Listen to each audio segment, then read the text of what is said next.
Bismillahirrahmanirrahim. Assalamualaikum warahmatullahi wabarakatuh. Innal hamdalillah nahmaduhu wa nasta'inuhu wa nastaghfiruh wa na'udzu billahi min shururi anfusina wa min sayyiati a'malina. Man yahdihillahu fala mudilla lahu wa man yudlil fala tajida lahu waliyan mursyida. أشهد أن لا إله إلا الله وحده لا شريك له وأشهد أن محمدا عبده ورسوله لا نبي ولا رسول بعده اللهم صل وسلم وبارك على نبينا محمد وعلى آله وأصحابه ومن تبعهم بإحسان إلى يوم الدين فيقول سبحانه وتعالى في محكم تنزيله يا أيها الذين آمنوا اتقوا الله حق تقاته ولا تموتن إلا وأنتم مسلمون يا أيها الناس اتقوا ربكم الذي خلقكم من نفس واحدة وخلق منها زوجها وبث منهما رجالا كثيرا ونساء واتقوا الله الذي تساءلون به والأرحام إن الله كان عليكم رقيبا يا أيها الذين آمنوا اتقوا الله وقولوا قولا سديدا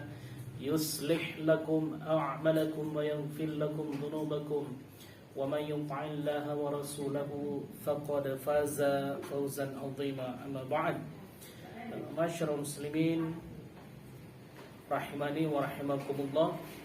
Kita bersyukur kepada Allah Subhanahu wa taala di kesempatan ini kita bisa kembali melanjutkan pembelajaran bersama kita di dalam kitab At-Tadhkirah.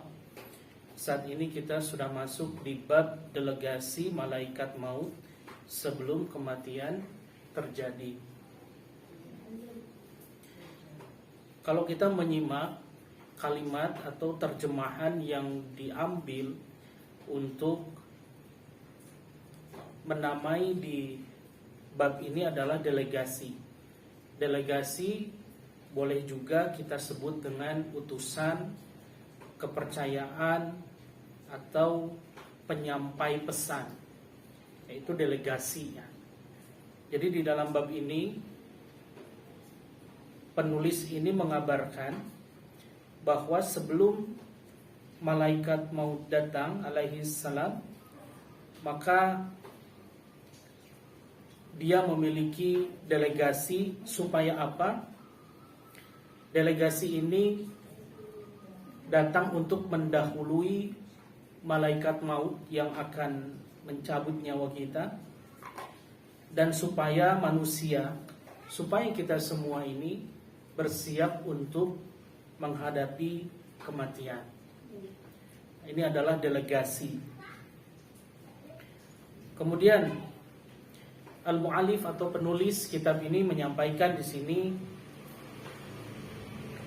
bahwa delegasi atau kita sudah boleh menerjemahkan ya, atau tanda-tanda pesan bahwa kematian ini akan mendatangi kita semua, yaitu dengan datangnya beberapa gangguan-gangguan atau penyakit terhadap tubuh kita.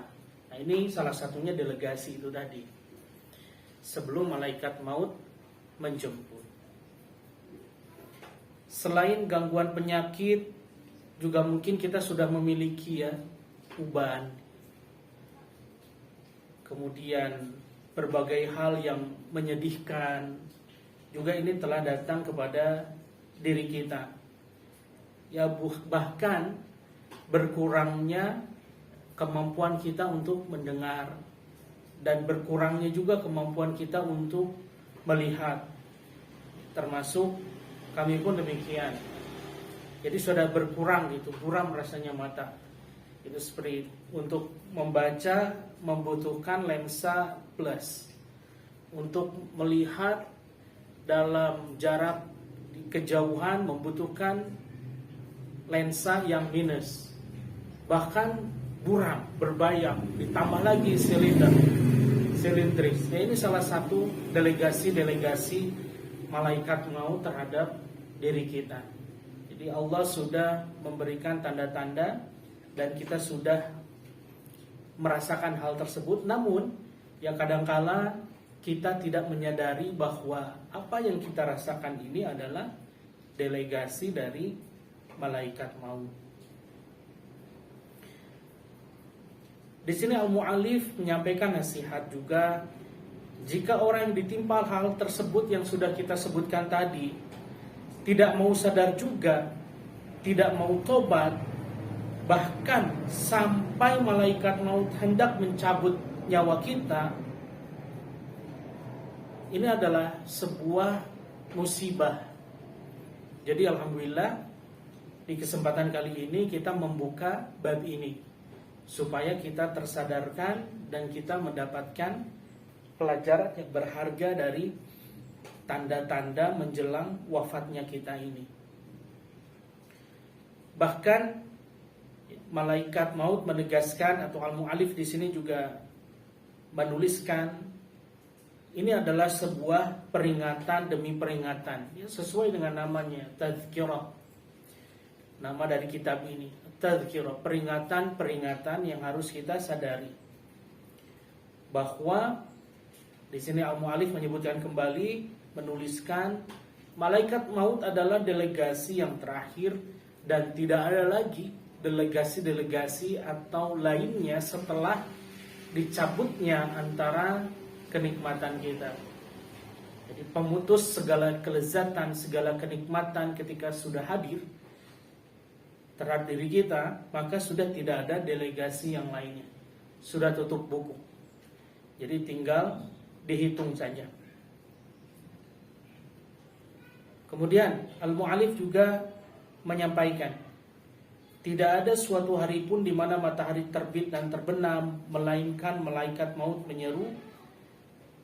Jadi di sini diseru juga orang-orang yang berumur 40 tahun. Inilah saatnya kalian mengambil bekal selagi kalian masih berakal, anggota-anggota tubuh kalian masih perkasa. Jadi mungkin ini kategori seperti saya ini ya. Jadi 40 ke atas, antara 40 ke 50. Usia 40 ini usia yang disebut pula di dalam Al-Quran, wa balagha 40 sanatan qala rabbi auzi'ni, dan seterusnya. Rasanya di dalam kitab ini juga nanti akan dinukil salah satu ayat ini dalam Al-Quran, dalam bab ini, yaitu di dalam Quran surah Al-Aqaf.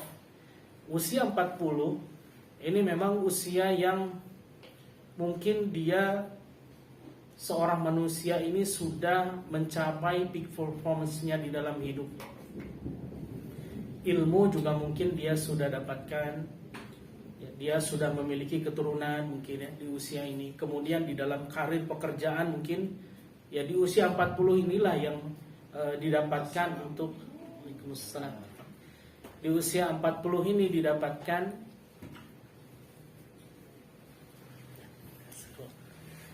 di usia 40 didapatkan karir-karir yang puncak, ya, seperti itu. Tubuhnya masih kuat, masih bisa bergerak ke sana kemari sehingga masih produktif. Nah, kemudian disebutkan pula, hai orang-orang yang telah berumur 50 tahun. 50 tahun ke atas, antara 50 ke 60. Al-Mu'allif di sini menyebutkan telah dekatnya atau telah dekat saatnya memetik dan panen dari segala macam apa yang sudah kita lakukan sampai di usia akhir 40, mungkin 40 sampai 49, itu adalah saatnya untuk mendulang pahala. Di antara 50 sampai 60 di saat memanen, dan dia sudah sangat kokoh, dalam tauhid, dalam beramal, dalam beragama. Ini Masya Allah, ini usia yang matang. Mungkin pula di usia 50 ke atas, saatnya seseorang tersebut bahkan sudah memiliki cucu, ya Pak, insya Allah ya. 50 ke atas sudah memiliki cucu putra putrinya mungkin sudah menikah dan sudah ada keturunan, di antara 50 sampai 60. Dan di pertengahannya pun ya mungkin dari kebijakan Dinas Ketenagakerjaan di Indonesia pun ada masa pensiun di situ.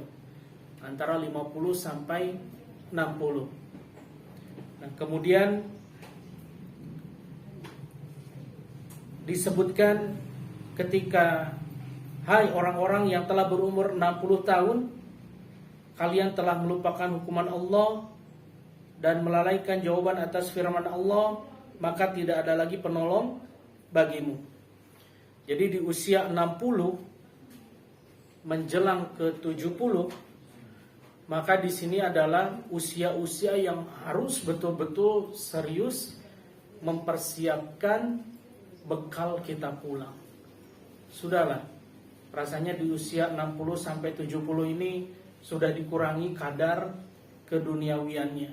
Semakin zuhud, semakin serius untuk menyongsong kematian. Seperti kabarnya dari Rasul SAW bahwa umatnya beliau SAW adalah berkisar antara 60 sampai 70 tahun. Dan Nabi SAW wafat pada usia kurang lebih 63 tahun. Jadi ini adalah usia-usia yang harus betul-betul mempersiapkan dengan baik dan memastikan setiap detik, setiap menit kita harus selalu bersiap dan menyambut dengan kematian yang husnul khatimah. Jadi ini adalah tahapan-tahapan yang diwasiatkan atau dinasihatkan oleh al-mu'alif. Jadi mulai dari 40 tahun ke atas, ini fase saya mungkin ya para jemaah. Ya di sini fase-fase yang harus betul-betul menimba ilmu, memantapkan diri, mencari jati diri, ya, kemudian mempersiapkan keluarga. Ya di usia-usia saya ini mungkin masih ada saya putra yang SD gitu. Ya, seperti itu. Yang pertama mungkin sudah di pondok, yang kedua, ketiga ini masih SD. Ya, mungkin kurang lebih seperti itulah usia-usia saya ini, antara 40 menuju ke 50. Ya, demikian. Nah, mari kita tarik satu ayat untuk pembelajaran kita bersama, yaitu di dalam Quran surah Fatir. Quran surah Fatir di urutan ke-35, ayatnya ke-37. A'udzubillahi minasyaitonir rajim. Wa hum yastarikhuna fiha Rabbana akhrijna na'mal salihan ghayra alladhi kunna na'mal awalam nu'ammirkum ma yatadhakkaru fihi man tadhakkara wa ja'akumun nadhir fadhuqu fama lidh-dhalimina min nasir.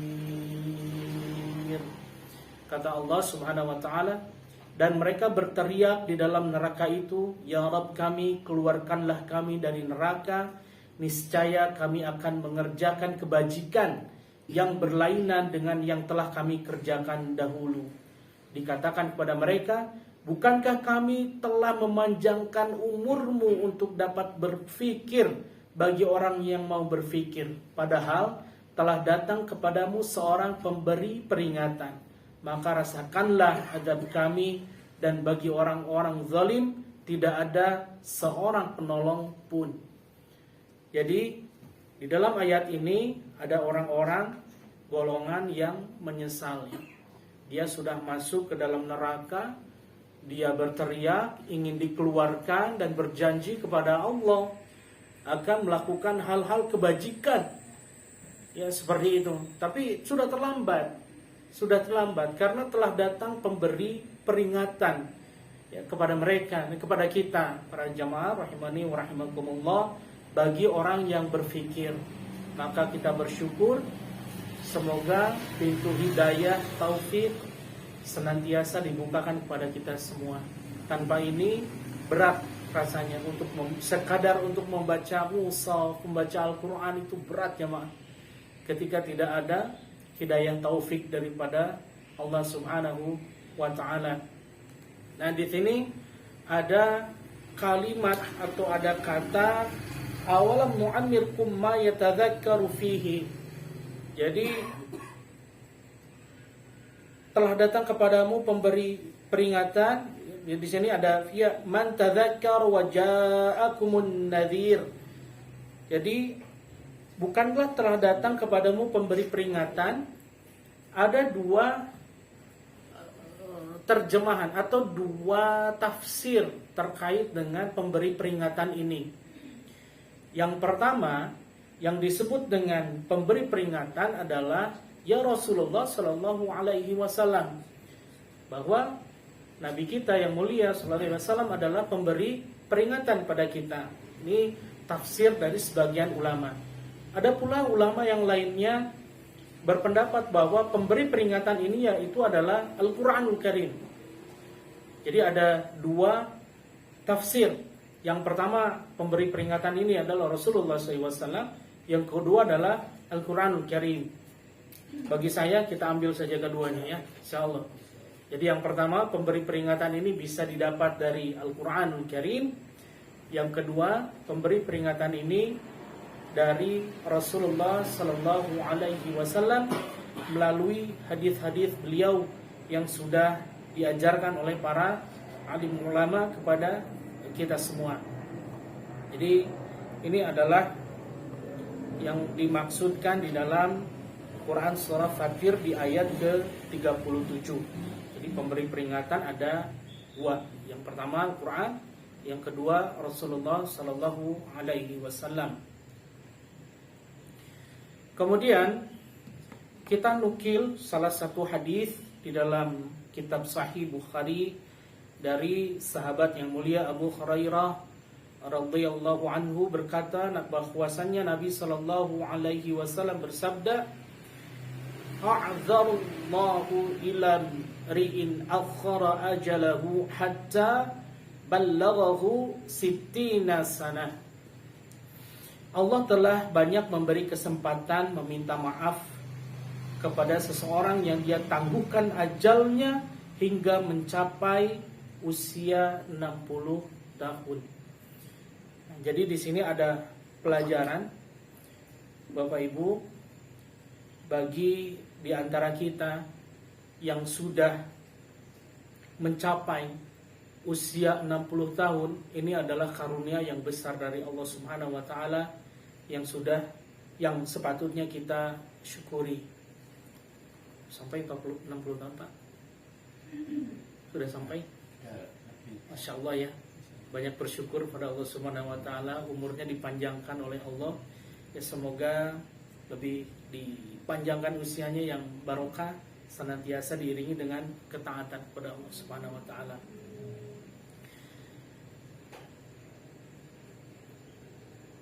Tidak banyak juga ya yang sampai di usia 60.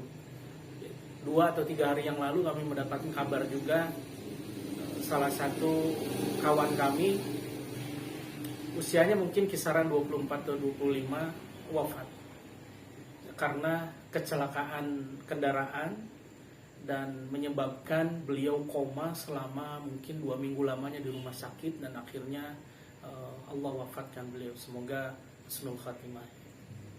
Jadi di usia yang muda ya, usia 24-25 mungkin. Jadi saya pun kenal dengan ibunya dan sangat bersedih sekali. Tapi alhamdulillah beliau sudah bisa menerima takdir dari Allah Subhanahu wa taala. Seperti yang disampaikan di awal bab ini, kehilangan dari keluarga yang sangat kita cintai, terlebih dalam kisah yang tadi saya sampaikan ini adalah kehilangan putranya yang pasti sangat dicintai. Sedih kalau membayangkan itu betapa kesedihan yang menimpa dari kawan kami gitu. Ya seperti itu, tapi ya inilah salah satu delegasi dari malaikat maut untuk kita yang masih hidup dengan diambilnya sanak keluarga yang kita cintai terutama. Dan kematian ini yakin sekali akan datang pula kepada kita. Oh, di sini ada pembahasannya ya. ada pembahasannya bahwa a'dzara fil amri, banyak kesempatan, memberi kesempatan minta maaf seluas-luasnya dan senantiasa dipergunakan oleh kita untuk bertaubat kepada Allah Subhanahu wa taala. Dan kemudian di sini juga disampaikan bahwa yang disebut dengan peringatan atau tazkirah tadi adalah Al-Qur'an ataupun Rasul sallallahu alaihi wasallam. Baik, kita lanjutkan para jamaah rahimani wa rahimakumullah ke dalam ini ada beberapa syair bisa dibaca masing-masing gitu ya di bukunya. Kita lanjut saja kepada bab mengenai arti dari An-Nadhir. Ini satu akar kata dengan judul kitab kita, kitab At-Tazkirah. An-Nadhir yaitu pemberi peringatan, mengingatkan kita. Terlebih di dalam Quran surah Al-Fatir yang dinukil oleh Al-Mu'alif, yaitu Al-Fatir di ayat ke-37 tadi. Salah satu pemberi peringatan di dalam tubuh kita adalah rasa sakit. Ya, terutama para ulama menyebutnya dengan demam. Demam adalah salah satu delegasi untuk mencapai kematian. Sehingga ketika kita merasakan demam, kemudian merasakan sakit, maka harus senantiasa kita banyak beristighfar kepada Allah Subhanahu wa taala, bertaubat, dan inilah delegasi, dan boleh jadi dengan demam tersebut menjadi sebab kita wafat.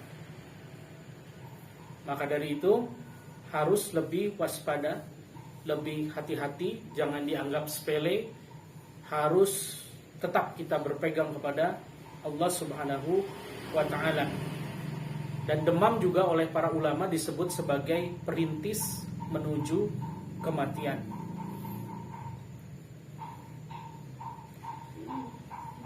Seperti kisah tadi yang saya sampaikan, ya, kisah nyata di teman kami, di kawan kami, bahwa arti kata An-Nadhir, ya, selain dari demam tadi, adalah wafatnya keluarga, kerabat, atau orang-orang yang sangat kita cintai. Ini adalah salah satu An-Nadhir. Ya, termasuk salah satunya juga ketika ada keluarga kita yang sakit. Jadi saya mohon maaf nih para jamaah, dihubungi mungkin sekitar Sabtu kedua harusnya tugas. Tapi karena harusnya ke sini ya. Tapi karena orang tua kami, terlebih bapak kami ini harus menjalani operasi jantung, jantungnya sudah melemah. Menurut pendapat medis harus masuk lagi ring 1, katanya seperti itu. Akhirnya tidak bisa hadir. Tapi alhamdulillah bisa hadir di Sabtu ini. Ini salah satu An-Nadhir juga. Jadi salah satu pemberi peringatan. Jadi orang tua kami, terlebih bapak kami ini mungkin usianya secara administratif kurang lebih 74 tahun. Tapi karena kata bapak ya dulu, karena dulu itu tahun lahir itu dikira-kira kata bapak itu. Sepertinya lebih kata bapak. Jadi lebih dari 74 usianya katanya seperti itu. Hanya usia KTP memang 74 kata bapak. Ya seperti itu. Alhamdulillah ya, sudah banyak bonus didapatkan oleh Allah Subhanahu wa taala, dan ini salah satu An-Nadhir, pemberi peringatan, jantungnya dilemahkan, tapi alhamdulillah semangat untuk pergi ke masjidnya masih tumbuh gitu. Ya seperti itu. Jadi ini adalah An-Nadhir, adanya sakit-sakit yang berat juga yang harus diderita oleh kita ataupun oleh orang yang kita kasihi.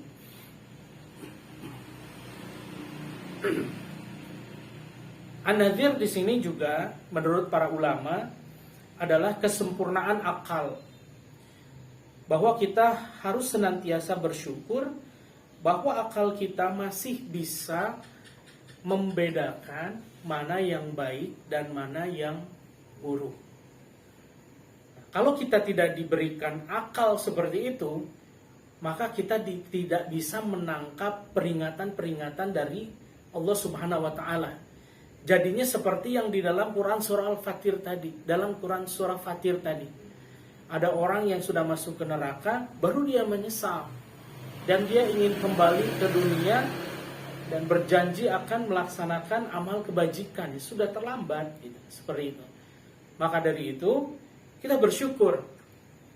Jadi salah satu pengertian an-nadhir di sini adalah kita diberikan kewarasan akal untuk membedakan mana yang hak, mana yang batil, mana yang sunnah, mana yang bid'ah gitu. Nah, ini yang lebih dalam lagi yang harus betul-betul kita syukuri. Banyak saudara-saudara muslim kita yang masih belum bisa membedakan ini, yang belum bisa membedakan mana yang sunnah, mana yang bid'ah. Ya, kita bersyukur sekali pada Allah Subhanahu wa taala bahwa kita bisa membedakan itu. Dan persikapan kita bagaimana? Kalau menurut saya pribadi, ya kita jangan mencela mereka, para jamaah. Ya mungkin kita nasihati selagi bisa. Bahkan di hal-hal yang kecil, kita satu masjid ya Pak, kadang-kadang ada saudara muslim kita yang sholat sunnah itu merepotkan orang lain, nggak pakai sutroh di depan pintu di masjid kita ya. Ini kan merepotkan orang lain. Ya kadang-kadang saya secara pribadi untuk menegur mungkin khawatir tersinggung, makanya saya ambil sutroh kemudian saya tempatkan di depannya. Besoknya semoga beliau bisa mengambil ilmu dari situ. Ya alhamdulillah sampai saat ini belum juga. Sabar gitu kan. Ya, sabar ya. Kalau mungkin di tempat-tempat yang di tengah ini tidak masalah. Ini pintu, ini sholat di sini. Jadi orang yang begitu masuk ke masjid itu pasti melangkahi beliau gitu kan. Nah, ini adalah salah satu hal yang harus kita syukuri.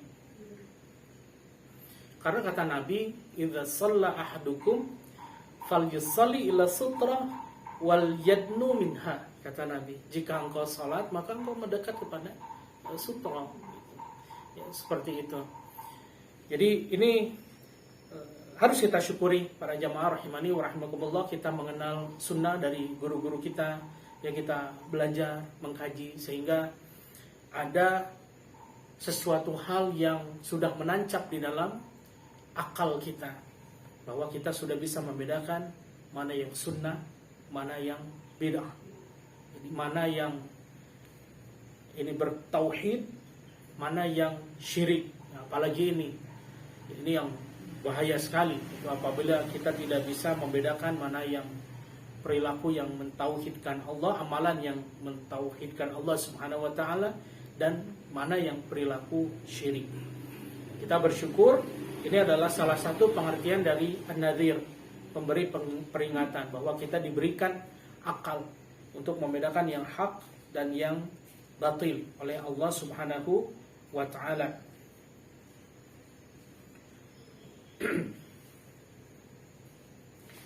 Baik, kita akan masuk di usia 60. Di sini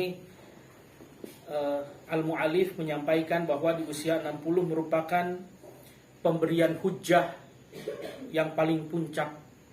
Karena usia 60 berarti telah dekat dengan medan kematian secara teori ya Bapak Ibu. Tapi secara realitanya bahkan banyak pula saudara muslim kita yang belum mencapai usia 60 sudah wafat seperti yang tadi dikisahkan. Ya seperti itu. Namun di sini karena kita bersandar pada hadis Nabi SAW, rata-rata mayoritas usia umatnya Nabi SAW adalah 60 sampai 70. Maka ketika memasuki usia 60 adalah hujah yang paling puncak. Harus betul-betul mempersiapkan masalah akhirat kita ini. Seperti itu. Bukan berarti saya yang di kisaran 40 mungkin tidak memperlihatkan atau memperhatikan akhir, bukan begitu. Namun di sini Al-Mu'allif berdasarkan keumuman dari hadis Nabi SAW bahwa di usia 60 adalah usia yang harus betul-betul serius, karena Al-Mu'allif menyebutkan di usia ini adalah bahasanya penulis adalah usia yang sudah dekat dengan medan kematian.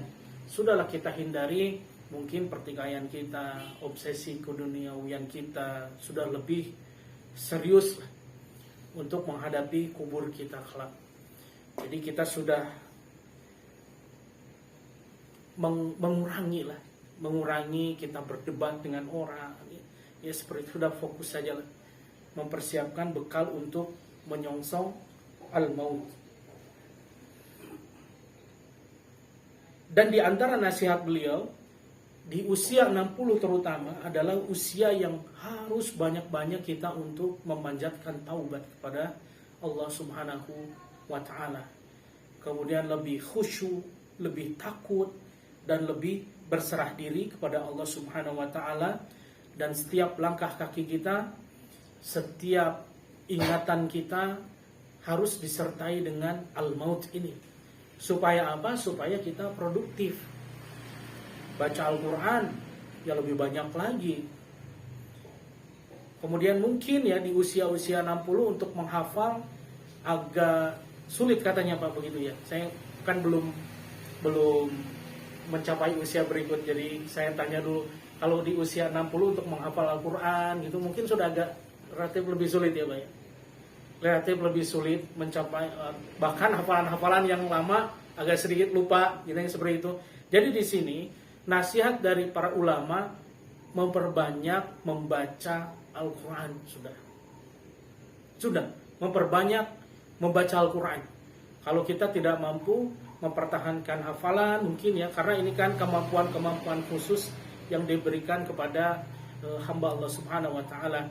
Apabila mungkin Allah tidak memberikan karunia tersebut, maka perbanyak baca Al-Quran. Jangan sampai lewat hari-hari tersebut dengan kita tidak membaca Al-Quran. Ini harus dijadikan program tetap atau amalan-amalan utama ya untuk bapak-bapak, ibu-ibu menurut para ulama ini yang sudah menginjak di usia 60 tahun.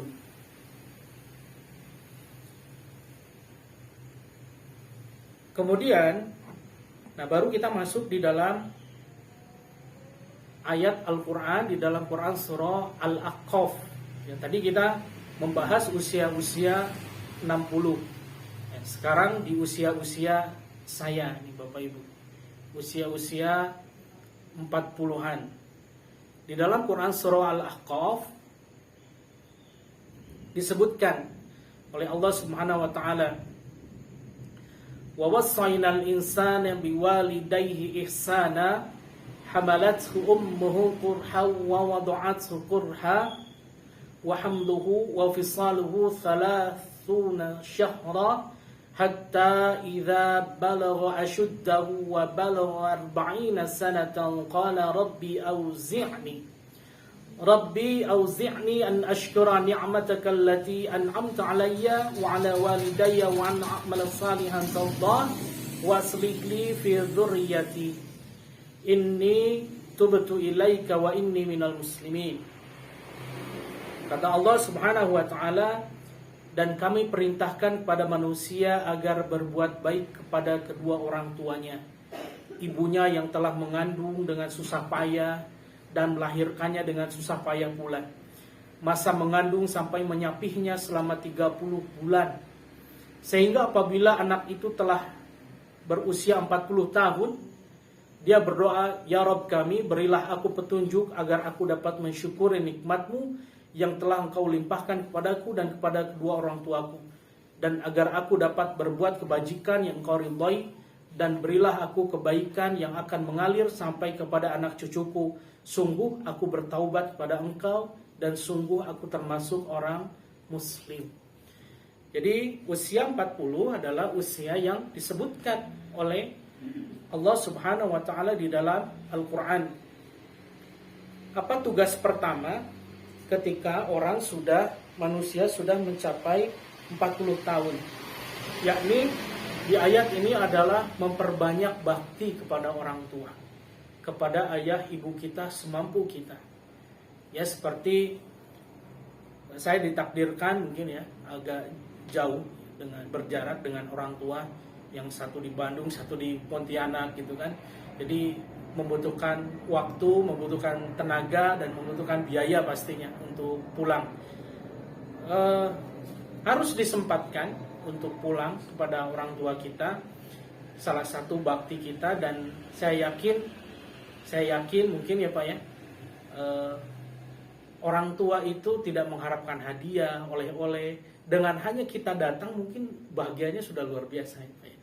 Dikunjungi oleh anaknya datang, kemudian menginap di rumah seperti itu. Jadi ini salah satu kebahagiaan bagi orang tua ketika anaknya itu datang seperti itu ya, kemudian ya nyambangi orang tua lah ya, seperti itu. Maka dari itu ketika ya mungkin saya ada tugas ke Jakarta, mungkin dari tugas kantor dan sebagainya, selalu saya sempatkan. Dari Jakarta ke Bandung kan sudah banyak kendaraan, bahkan ada kereta cepat yang hanya setengah jam sudah sampai. Jadi bisa mengunjungi. Ini salah satu ikhtiar. Jadi itu salah satu tugas pertama ketika kita sudah masuk di usia 40 tahun. Jadi mungkin ini bisa, nasihatnya mungkin bukan untuk Bapak Ibu nih ya, mungkin untuk putra-putranya mungkin ya, putra-putrinya yang kisarannya sama seperti saya. Jadi tugas pertama adalah orang tersebut yang memang harus berbakti kepada orang tua. Ya mungkin di usia-usia kita udah 40, saatnya kita untuk menanggung seluruh biaya hidup dari orang tua. Sudah orang tua mungkin sudah tidak perlu bekerja lagi, jadi semua kebutuhan bulanannya bisa kita penuhi.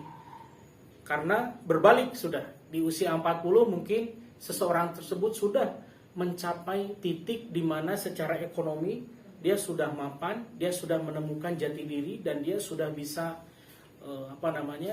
ada dana lebih insya Allah ya untuk memberikan pada orang tuanya, insya Allah. Demikian. Kemudian yang kedua adalah dia harus berdoa untuk senantiasa Allah Subhanahu wa taala memberikan hidayah taufik, memohon hidayah kepada Allah Subhanahu wa taala. Karena memang yang kami rasakan di usia-usia ini 40 menjelang ke 50 adalah usia-usia yang penuh dengan obsesi, penuh dengan keinginan, karena didorong dengan anak-anak yang mungkin sudah banyak membutuhkan biaya dan sebagainya, sehingga harus bergerak lebih keras lagi untuk mendapatkan, untuk menjemput rezeki dari Allah Subhanahu wa taala dan lain sebagainya. Di dalam pencarian tersebut, aktivitas tersebut, ada hal-hal yang mungkin digoda dengan hal-hal yang syubhat, bahkan menuju ke sesuatu hal yang haram. Maka dari itu harus memperbanyak berdoa agar didekatkan dengan pintu hidayah Allah Subhanahu wa ta'ala. Kemudian di kisaran usia ini antara 40 sampai ke 50, maka kita harus memperbanyak rasa syukur pada Allah Subhanahu wa ta'ala dengan mungkin pencapaian-pencapaian yang sudah diperoleh. Karena di rentang waktu ini 40-50 memang ini sedang dalam usia-usia yang sangat produktif dan peak performance di dalam karirnya mungkin ya, seperti itu. Nah, kemudian para jamaah di usia ini juga kita harus bermohon pada Allah Subhanahu wa taala untuk memperbanyak amal kebajikan, dan amalan-amalan yang mungkin di situ membutuhkan tenaga yang kuat, maka di usia-usia ini harus kita perbanyak. Ya, salah satu contohnya mungkin ibadah umroh. Ibadah umroh ini membutuhkan tenaga yang ekstra ya. Maka dari itu di usia-usia ini, jika ada kelebihan rezeki, maka perbanyak ibadah umroh di usia-usia ini. Ya, salah satu obsesi kami juga demikian. Ya, mungkin kalau bisa setiap tahun kita safar untuk umroh, maka safar. Ya, seperti itu. Jangan takut harta kita berkurang, justru akan bertambah dan dijaga oleh Allah Subhanahu wa ta'ala. Kita harus yakini itu. Karena mungkin ketika kita sudah sepuh gitu kan, ya contohnya saya mencontohkan bapak lagi gitu kan, bapak itu sampai berbisik ke saya itu, bilang kalau diperbolehkan gitu ya, ingin umroh sekali lagi di usia yang sudah 74 tahun dengan kondisi jantung yang sudah lemah. Ya semoga Allah mengijabah, mohon doa juga dari para jemaah ya, semoga bisa berangkat juga dan bisa membersamai seperti itu. Ya mungkin walaupun dengan hari safar yang tidak terlalu lama, ya mungkin seminggu saja sudah cukup. Yang penting kan ibadah umrohnya dan kembali ke rumah. Ya seperti itu. Begitupun Bapak Ibu sekalian. Jadi ya memang sudah berkurang ya kekuatan kita ya. Kekuatan kita. Jadi maka dari itu mumpung di usia 40 ke 50 yang masih sehat, ini diperbanyak melakukan amalan-amalan kebajikan yang sifatnya membutuhkan fisik yang kuat, yang prima. Kemudian di sini sudah masuk karena mungkin di usia 40 sampai 50 sudah diamanahi keturunan oleh Allah Subhanahu wa taala, maka di sini memperbanyak doa kepada Allah Subhanahu wa taala agar kita diberikan atau dikaruniai putra-putri yang saleh dan salehah. Ini adalah tugas-tugas yang harus dilakukan pada saat usia kita mencapai 40 tahun.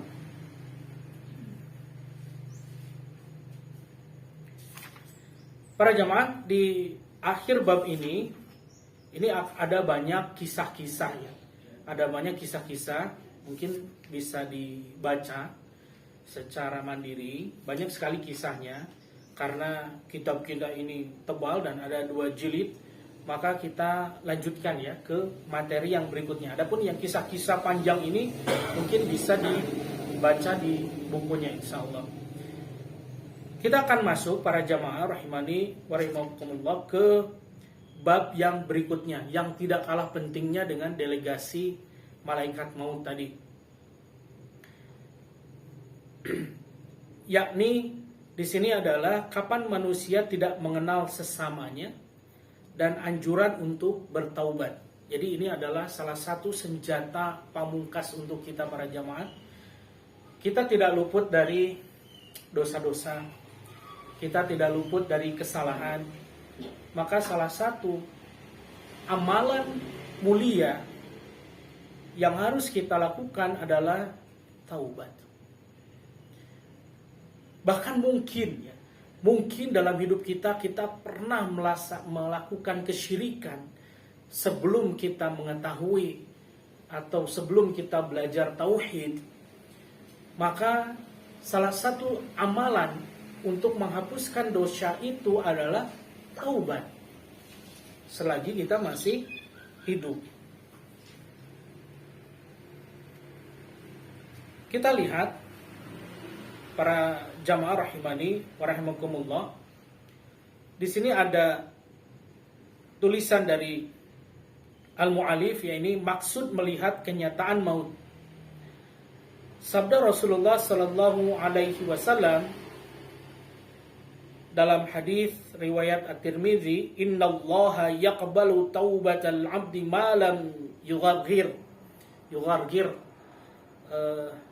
bahasa kitanya apa ya? Yughargir itu kita mendepur di tenggorokan gitu. Jadi kalau bahasa Arabnya itu al-ghargir seperti itu. Jadi sesungguhnya Allah masih menerima taubat seseorang selagi belum terdengar dengkurnya di tenggorokannya, belum terdengar gitu seperti itu. Itu yang disebut dengan al-ghargir, bahasa Arab ini seperti itu. Al-ghargir. Jadi sulit untuk bernafas, sesak itu bahasa kitanya apa ya? Nazar. Ya? Nazar. Nazar. Nah, bahasa Jawa itu. Bukan. Bahasa Jawanya apa? Seperti itu. Jadi maksudnya demikian. Dari hadis ini, jadi innallaha yaqbalu taubatal 'abdi. Sesungguhnya Allah masih menerima taubat malam yughargir, sebelum orang itu ada al-ghargir, ada dengkur lah gitu. Dia berdengkur gitu, al-ghargir, yughargir, al-ghargir, bahasa Arabnya ini begitu. Bahasa Nabi SAW. Jadi mungkin selagi nyawanya belum sampai di tenggorokan. Ya, seperti itu. Jadi masih diterima taubat kita. Jadi salah satu rukun dari taubat atau salah satu syarat-syarat dari taubat adalah kita lakukan sebelum kita wafat. Kalau kita sudah wafat, kita sudah tidak bisa lagi bertaubat kepada Allah Subhanahu wa taala. Dari hadis ini kita petik pelajaran bahwa taubat kapan harus kita lakukan? Ya sekarang, Bapak. Mumpung kita masih hidup. Kalau kita sudah wafat, tidak bisa lagi kita bertaubat. Bagaimana? Pemutus kelezatan sudah terjadi. Yang ada tinggal penyesalan untuk kita. Jadi sekarang jangan ditunda-tunda. Kemudian apabila kita memiliki masalah dengan saudara muslim kita, ya kita selesaikan. Seperti kita saling maafkan, kita konsentrasi udah ke yaumil akhir. Ya, seperti itu. Karena ketika sudah wafat, ya taubat sudah tidak bisa dilakukan dan tidak ada lagi amalan yang bisa kita laksanakan ya selain doa dari anak-anak kita dan amal jariah yang kita lakukan di dunia selagi kita hidup, para jemaah. Di dalam Quran surah Al-Mu'min, langsung saja ya di terjemahannya adalah maka iman mereka tidak berguna lagi tatkala mereka telah melihat siksa kami. Ini salah satu ayat. Kemudian di dalam Quran surah An-Nisa, walaysati taubatu lilladzina ya'maluna sayyiati hatta idza hadara ahadakumul mautu fala inni tubtul an. Dan tidaklah taubat itu diterima Allah dari orang-orang yang mengerjakan kejahatan hingga apabila datang ajal kepada seorang dari mereka, barulah dia mengatakan, sesungguhnya saya bertaubat sekarang. Nah, di sini Al-Mu'allif menyampaikan, jadi sebetulnya pintu taubat itu sangat terbuka lebar pada saat kita sedang hidup. Dan tiada berguna ketika kita sudah wafat, ingin bertobat kepada Allah, tidak bisa. Ya seperti itu.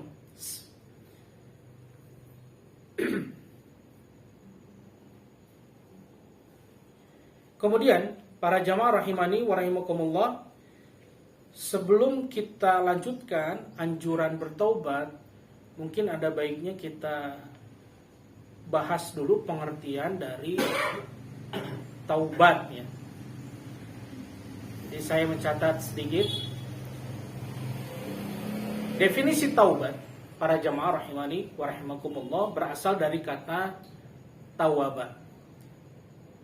Taubat berasal dari kata tawaba. Artinya apa? Maknanya adalah kembali. Tawaba artinya kembali. Berarti taubat itu artinya apa? Kembali secara akar kata. Kembali dari mana? Kembali dari dosa yang sudah diperbuat atau menarik diri. Atau boleh juga diartikan kembali kepada jalan Rabb-nya, kepada jalan Allah Subhanahu wa taala setelah dia terbelenggu dari kesesatan dan dia melepaskan diri dari belenggu kesesatan tersebut. Ini adalah arti kata taubat secara bahasa. Kemudian secara syariah, taubat ini boleh kita artikan adalah meninggalkan dosa karena khauf, karena takut kepada Allah Azza wa Jal, dan menganggapnya hal tersebut adalah buruk. Kemudian menyesali perbuatan maksiatnya atau belenggu kesesatan tadi dan bertekad untuk tidak mengulanginya. Kemudian memperbaiki apa yang mungkin bisa diperbaiki kembali menjadi amal kebaikan. Dan itu adalah taubat. Dan hakikat dari taubat memang kita harus menyesal. Tapi seyogyanya kita tidak larut dalam penyesalan yang terus menerus. Harus kita bangkit optimis bahwa taubat kita diterima oleh Allah Subhanahu wa taala. Ya, mungkin ibu-ibu masih ingat ya ayat untuk yang memotivasi kita di awal-awal pertemuan kita di Quran surah Al-Ghafir di ayat yang ketiga, "Ghafiriz dzambi wa qabilit taub syadidil iqab bidzit taul la ilaha illahu ilaihil masir." Yang ingat alhamdulillah, yang lupa kita buka lagi Quran surah Ghafir di ayat yang ketiga, "Ghafiriz dzambi", bahwa Allah ini yang maha mengampuni dosa-dosa yang kita perbuat. Ghafiriz dzambi wa qabilit taub, Allah yang maha menerima taubat kita. Jadi kita diberikan atau diperintahkan optimis justru bahwa dosa-dosa kita akan dimaafkan, bahwa taubat kita akan diterima oleh Allah Subhanahu wa taala. Syadidil iqab.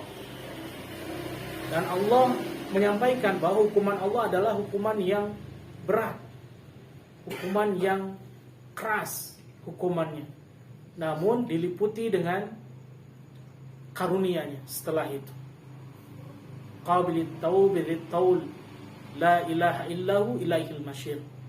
Jadi hanya kepada Allah tempat kita untuk kembali. Para jamaah rahimani wa rahimakumullah. Jadi di sini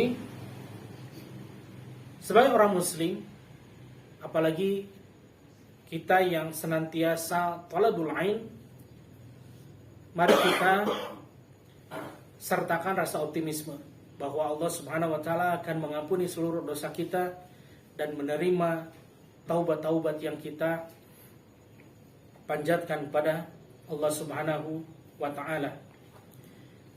Kemudian mari kita masuk ke dalam kitab kembali, yaitu anjuran segera bertaubat. Kapan taubat harus dilakukan? Secepatnya, gitu. Sesuai dengan firman Allah Subhanahu wa taala di dalam Quran surah An-Nisa, "Tsumma yatubuna min qarib." Kemudian mereka bertaubat dengan segera. Jadi harus sesegera mungkin kita bertaubat kepada Allah Subhanahu wa taala. Ada pula ulama yang menyebutkan apa arti dari min qarib, yaitu sebelum kita merasakan sakit dan sebelum kita wafat. Sakit tadi salah satu delegasi dari malaikat maut. Ya, sebelum sakit itu terjadi, sebelum demam terjadi kepada diri kita, sebelum mungkin di antara organ tubuh kita ini dilemahkan oleh Allah Subhanahu wa taala, maka anjuran taubat ini harus disegerakan. Jadi demikian menurut para ulama, para jamaah rahimani wa rahimakumullah.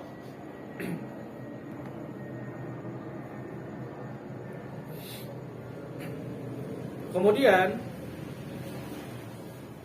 kita masuk ke dalam hukum taubat. Hukum taubat adalah fardu, wajib. Hukum taubat adalah wajib bagi setiap muslim. Berdasarkan dari firman Allah Subhanahu wa taala, "Wa tubu ilallahi jami'an ayyuhal mu'minuna la'allakum tuflihun" di dalam Quran surah An-Nur. Wa tubu, dan taubatlah, ilallah, kepada Allah, jami'an, hai orang-orang yang beriman, ayyuhal mu'minun, hai orang-orang yang beriman, la'allakum tuflihun, supaya kamu beruntung. Jadi anjuran ini adalah wajib, hukum taubat, berdasarkan Quran surah An-Nur di dalam ayat yang ke-31. Juga di dalam Quran surah At-Tahrim ayat yang ke-8, "Ya ayyuhalladzina amanu tubu ilallahi taubatan nasuha." Hai orang-orang yang beriman, bertaubatlah kepada Allah dengan taubat yang nasuha, taubat yang semurni-murninya.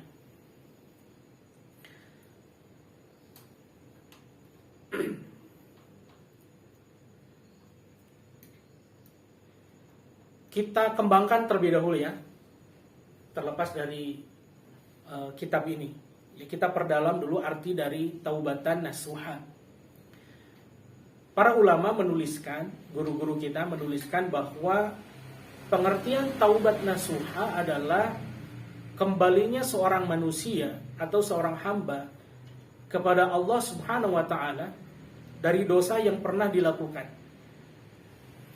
baik sengaja ataupun karena ketidaktahuannya, dengan jujur, ikhlas, kuat, dan didukung dengan ketaatan-ketaatan yang mengangkat seorang hamba mencapai kedudukan para waliullah yang muttaqin, para wali Allah yang bertakwa, dan ketaatan yang dapat menjadi pelindung dirinya dari godaan syaitan.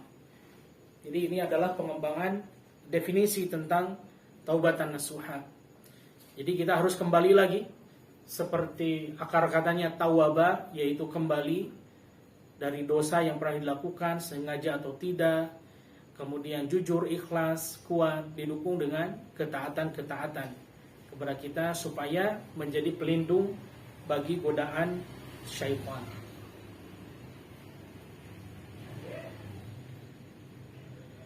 Kemudian kita lanjutkan syarat-syarat bertaubat. Syarat-syarat bertaubat di sini ada 4 yang dituliskan oleh al-mu'allif. Yang pertama, penyesalan dengan sepenuh hati. Jadi syaratnya menyesal, ya kita diberikan an-nadhir tadi, Bapak Ibu. Mengapa disebutkan an-nadhir? Mengapa kita menyesal? Karena kita tahu bahwa apa yang kita lakukan itu adalah perbuatan dosa. Yang menjadi musibah terbesar adalah kita tidak mengetahui bahwa hal tersebut adalah dosa. Hal tersebut adalah bid'ah dilakukan. Ini kan musibah. Orang tersebut tidak bisa membedakan mana yang hak dan yang batil, mana yang sunnah, mana yang bid'ah, mana yang tauhid, mana yang syirik. Nah, ini musibah. Maka dari itu, hal yang pertama dilakukan adalah menyesal. Menyesal berarti sudah bisa mengidentifikasi orang tersebut, mana perbuatan yang hak, mana perbuatan yang batil. Ya, seperti itu. Kemudian setelah kita menyesal, ya kita langsung tersadarkan bahwa perbuatan tersebut adalah sesuatu hal yang buruk. Maka kita harus berhenti dan meninggalkan pada saat itu, seketika. Tidak boleh ditunda-tunda. Ini syarat yang kedua. Syarat yang ketiga adalah bertekad bulat kita tidak akan mengulangi perbuatan yang sama. Kemudian yang terakhir adalah taubat harus didasari dengan rasa malu dan takut kepada Allah Subhanahu wa taala, bukan kepada selainnya. Jadi 4 hal tersebut ya. Tadi yang pertama apa? Penyesalan dengan sepenuh hati. Yang kedua adalah meninggalkan perbuatan tersebut seketika. Yang ketiga, bertekad bulat agar kita tidak mengulangi. Yang keempat, didasari dengan rasa malu dan takut kepada Allah Subhanahu wa taala. Karena rasa takut merupakan salah satu pilar dari ibadah.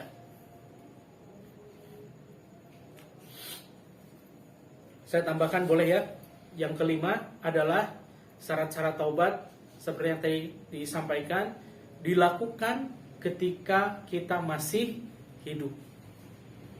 Karena kalau sudah tidak hidup lagi, sudah mati, kita sudah tidak bisa bertaubat. Jadi kita sempurnakan dengan pasal yang kelima, yaitu dilakukan ketika kita masih hidup. Baik. Di sini ditegaskan oleh al-mu'allif bahwa syarat-syarat tersebut atau syarat-syarat taubat tersebut tidak bisa terpenuhi jika salah satunya tidak dipenuhi. Jadi taubat tersebut mudahnya itu tidak syah ya. Taubat tersebut tidak syah ketika salah satu syarat di atas itu tidak terpenuhi.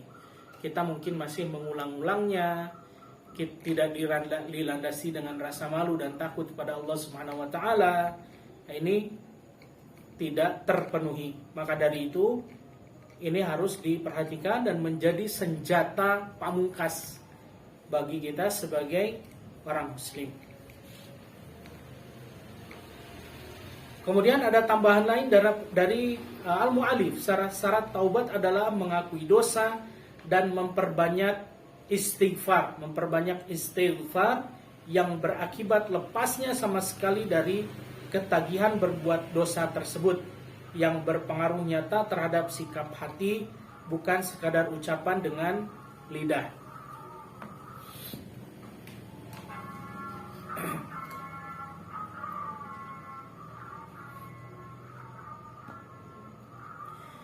Dan di sini para jamaah, mungkin ini menjadi nasihat dari al-mu'allif untuk kita semua, dari Asy-Syaikh Al-Qurtubi rahimahullah ta'ala.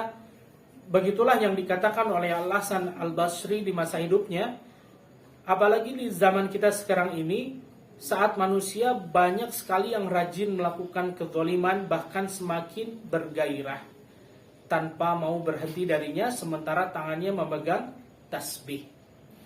Dia sangka seperti itu sudah meleburkan dosanya, padahal itu justru merupakan penghinaan dan pelecehan terhadap Allah Subhanahu wa taala.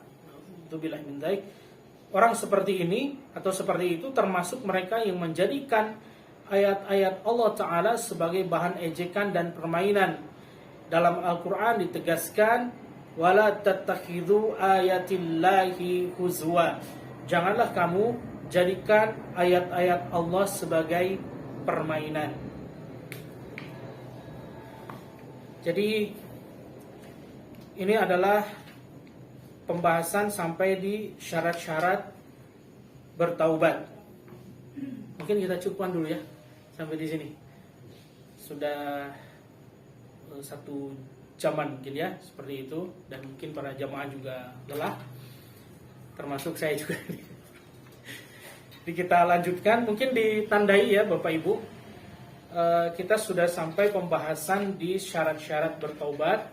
Ya, insya Allah di pertemuan berikutnya, biidznillah ta'ala, kita lanjutkan arti taubat sampai sifat-sifat orang yang bertobat. Jadi bab ini mayoritas kita berbicara tentang taubat, dan mungkin ada beberapa tambahan-tambahan dari kami mengenai taubat ini juga, termasuk dengan doa di dalamnya. Jadi doa-doa apa yang harus kita panjatkan, kita perbanyak kepada Allah Subhanahu wa taala. Semoga dengan doa ini bisa melebur dosa-dosa kita yang telah lalu. Wallahu a'lam bishawab. Wassallallahu ala nabiyyina wa ala alihi washabbihi wasallam. Wa akhiru da'wana alhamdulillahi rabbil alamin. Subhanakallahumma wa bihamdika asyhadu an la ilaha illa anta